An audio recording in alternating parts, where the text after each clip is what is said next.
வாங்க நண்பா விவாதிக்கும் போது தலைப்பு கொடுக்கும் போது நம்மள தலைப்பு கொடுக்கும் யோசிப்போம், என்ன பேசுவோம் எதை பேசுவோம்.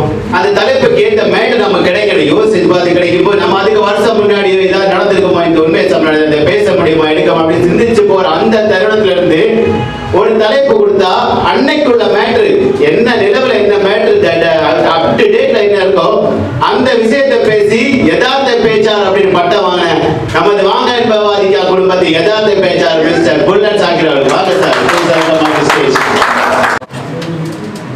இங்கு வருகை தந்திருக்கக்கூடிய வாங்க நண்பா குழு பொறுப்பாளர் மற்றும் நண்பர்கள், பெரியவர்கள் அனைவருக்கும் எனது அன்பான சலாத்தினை தெரிவித்துக் கொள்கிறேன். அஸ்ஸலாமு அலைக்கும் வரஹ்மத்துல்லாஹி வபரகாத்துஹு. வாங்க நண்பா விவாதிக்கலாம் என்ற இந்த வாட்ஸ்அப் குழுமம் ஆரம்பத்திலே மற்ற குடும்பம் போலவே இந்த குடும்பமும் இருக்கும் என்ற சந்தேகத்துடனே நான் இதில் இணைந்தேன். ஆனால் ஒவ்வொருவருடைய கருத்து பரிமாற்றத்தை பார்க்கும் பொழுது எனக்குள் நிறைய மாற்றங்கள் ஏற்பட்டது. மாற்றத்தை ஏற்படுத்தியதற்கு காரணம் இதில் இருக்கக்கூடிய நடுவர் அவர்கள் மற்றும் இதில் பொறுப்பாக இருந்து கொள்ளக்கூடிய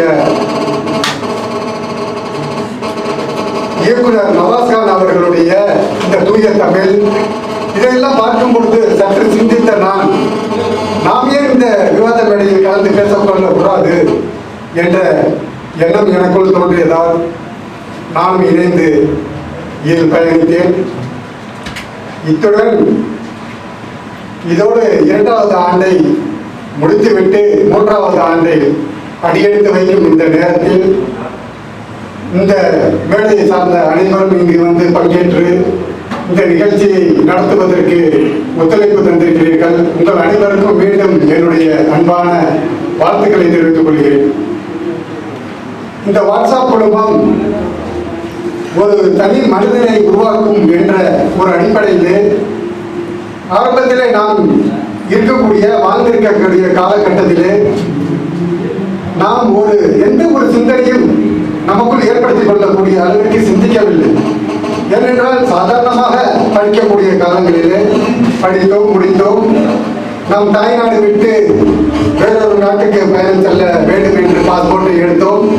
மற்றவர்களைப் போல நாமும் பயணித்து இங்கு வந்து வெளிநாட்டில் மாதந்தோறும் சம்பளத்தை பெற்று நாம் நாட்டுக்கு அனுப்பிவிட்டு இதுதான் வாழ்க்கை என்று நினைத்துக் கொண்டிருக்கக்கூடிய இந்த வேளையிலே நாம் சிந்திக்கும் அளவிற்கு இந்த வாட்ஸ்அப் குழுமம் நம்மளை திறம்பட செய்திருக்கிறது என்றால் மிகையாகாது.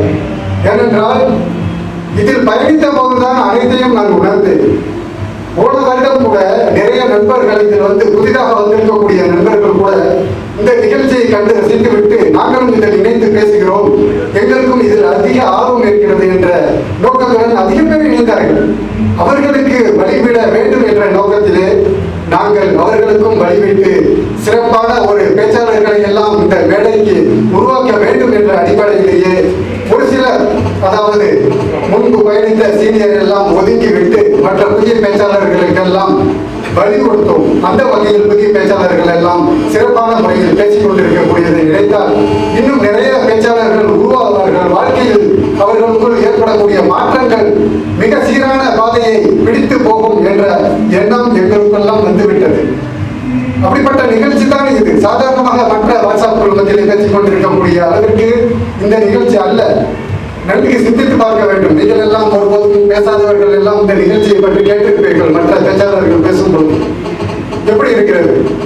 சாதாரணமாக நிறுத்திவிடக்கூடாது. ஏனென்றால் வாழ்வியல் சம்பந்தப்பட்ட பேச்சு. எனக்கு முன்னால் பேசிய மௌலானா மௌலவி ஹஜ்ரத் நூரானி அவர்கள் கூட ஒரு விஷயம் சொன்னார்கள். இது அரசியல் மற்றும் ஆன்மீகம் அதற்கு அப்பால் பட்ட ஒரு விஷயம், அதாவது வாழ்வியல் சம்பந்தப்பட்டது. மக்களுக்கு எப்படி விழிப்புணர்வை கொண்டு செலுத்த வேண்டும், இந்த விழிப்புணர்வு மூலம் மக்கள் எவ்வளவு தெளிவடைந்து ஒரு விழிப்புணர்வோடு வாழ வேண்டும் என்ற எண்ணத்தை உருவாக்கி கொடுக்க வேண்டும். களத்தில் இறங்கி செய்ய முடியவில்லை என்றாலும் நம்மளால் கொடுக்க முடிந்த வார்த்தைகளால் வார்த்தைகளால் ஒரு விழிப்புணர்வை ஏற்படுத்தினால் மனிதர்களுக்கு மத்தியிலே சிறப்பான வாழ்வு அம்சம் அனைத்தையும் அவரவர்கள் வாழ்க்கையில் ஈடுபடுத்திக் கொள்வார்கள், மேம்பட செய்வார்கள். இது எல்லாம் நமக்கு பெருமையை தர வேண்டாம். ஆனால் வாழ்வில் அனைவருமே முன்னேற்ற பாதையில் நடந்து செல்லக்கூடிய ஒரு பாதையை நாம் அனைவரும் ஏற்படுத்தி கொடுக்க வேண்டும் என்று நினைத்து நாம் இதில் பேசிக் கொண்டிருக்கிறோம். அந்த வழி தடமில்லாத ஒரு பாதையை உருவாக்க வேண்டும் என்றால் நல்ல கருத்துக்களை இந்த மேடையில் பரிமாற வேண்டும். அனைத்து நண்பர்களும் பரிமாறினார்கள். அவர்களுக்கு என்னுடைய பணிவான வாழ்த்துக்களையும் பாராட்டுகளையும் இந்த நேரத்தில் சொல்லி எனக்கு இந்த வாய்ப்பளித்த அனைத்து நல்வுள்ளங்களுக்கும் நன்றி.